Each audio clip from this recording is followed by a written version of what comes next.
Shanks adalah kapten bajak laut Akagami yang menjadi inspirasi bagi Luffy untuk menjadi bajak laut dan menemukan One Piece. Dalam cerita One Piece, Shanks jarang dimunculkan oleh Eiichiro Oda, dia hanya muncul ketika terjadi suatu peristiwa penting. Di beberapa chapter yang lalu, tepatnya setelah arc Wano, Shanks dan kelompok bajak laut Akagami muncul lagi di sekitar lautan negeri Wano. Menariknya, ada sebuah adegan pada manga One Piece yang memperlihatkan Shanks berbicara dengan anak buahnya untuk segera menemukan One Piece. Setelah itu banyak fans berspekulasi kenapa Shanks mau merebut One Piece, padahal sedari awal Shanks tidak ada niat untuk mendapatkan harta karun peninggalan Gold de Roger itu.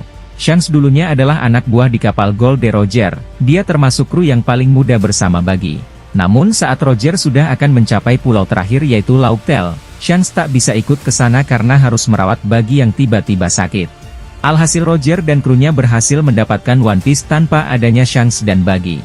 Ada sebuah teori menarik yaitu ketika Roger kembali dari Lauk Tale waktu itu dia menceritakan semua rahasia kepada Shanks. Setelah itu Roger menyerahkan diri ke Angkatan Laut untuk dieksekusi, karena Roger tahu kalau hidupnya tak lama lagi.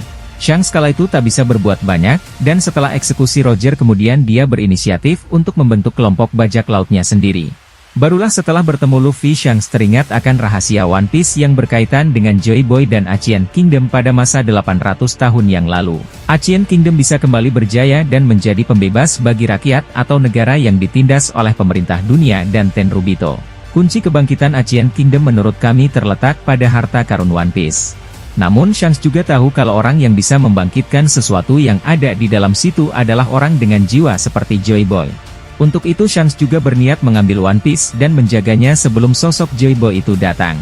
Melanjutkan adegan di akhir chapter 1106, Dory dan Brogy datang untuk membantu kru Mugiwara melawan Saint Saturn.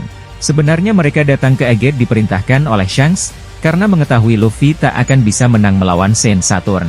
Namun di sisi lain Dory dan Brogy tidak datang dengan tangan kosong, mereka membawa senjata khusus yang dulu diberikan oleh Raja Elbaf untuk Joy Boy saat masa Great War. Sayangnya bentuk senjata itu belum diungkap oleh Oda, petunjuknya adalah saat Dory bicara kepada Luffy kalau hanya Joy Boy yang bisa menggunakan senjata ini. Brogy juga menambahkan kalau dulu Raja Elbaf membantu Joy Boy dalam perang melawan aliansi 20 kerajaan, namun setelah perang Joy Boy menghilang tanpa jejak. Sedikit info tentang Raja Elbaf. Dia adalah raksasa yang berumur hampir 1000 tahun dan nama aslinya adalah Loki. Elbaf memang dibuat oleh Eiichiro Oda berdasarkan mitologi dan budaya bangsa Viking yang juga punya cerita tentang kesatria dan bajak laut. Perlu kamu ingat kalau ini adalah prediksi untuk apa yang akan terjadi di alur cerita One Piece chapter 1107 nanti, dan tidak bermaksud untuk mendahului cerita asli versi Eiichiro Oda.